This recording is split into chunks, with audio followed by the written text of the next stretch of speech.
Assalamualaikum warahmatullahi wabarakatuh. Perkenalkan, nama saya Elia Putri, nomor BP 2110 1152610501. Saya berasal dari kelas SI 11. Baiklah, di sini saya akan memberikan jawaban apa itu perancangan sistem informasi. Perancangan sistem informasi merupakan pembangunan sistem baru dari sistem lama yang ada, di mana masalah-masalah yang terjadi pada sistem lama diharapkan sudah teratasi pada sistem yang baru. Di mana pada perancangan sistem informasi ini ada dua yang akan kita bahas. Yang pertama siklus hidup, yang kedua analisis perancangan. Secara konseptual, siklus pengembangan sebuah sistem informasi ada 6 tahap. Yang pertama, analisis sistem. Analisis sistem ini kita menganalisis dan mendefinisikan masalah dan kemungkinan solusinya untuk sistem informasi pada proses organisasi. Yang kedua, ada perancangan sistem, di mana kita merancang output, input, struktur file, program, prosedur, ada perangkat keras dan perangkat lunak yang diperlukan untuk mendukung sistem informasi.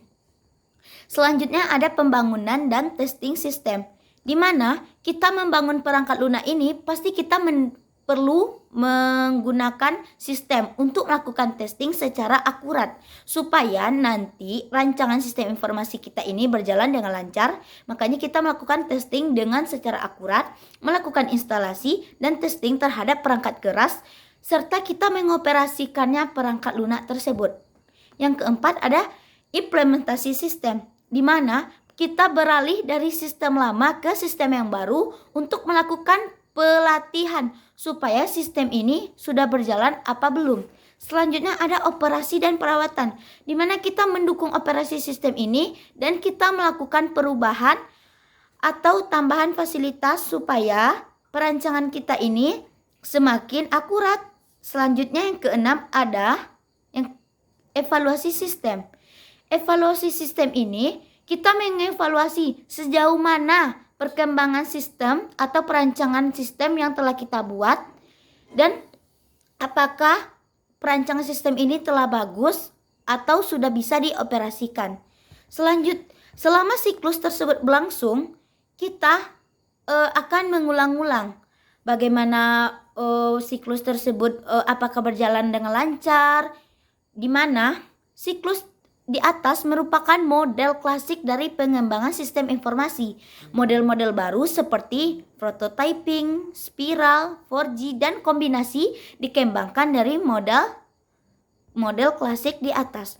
Selanjutnya ada analisis sistem. Analisis mengapa kita pentingnya, alasan penting mengawali dengan analisis sistem ini ada 4. Yang pertama, problem solving, yang mana sistem lama tidak akan berfungsi sesuai dengan kebutuhan. Untuk itu diperlukan untuk memperbaiki. Jadi kalau kita tidak memperbaiki sistem yang lama, maka sistem yang baru kita tidak akan jalan. Jadi untuk supaya bisa berjalannya sistem yang baru, kita akan melihat dulu apakah fungsi sistem yang lama ini masih berfungsi sesuai kebutuhan atau tidak.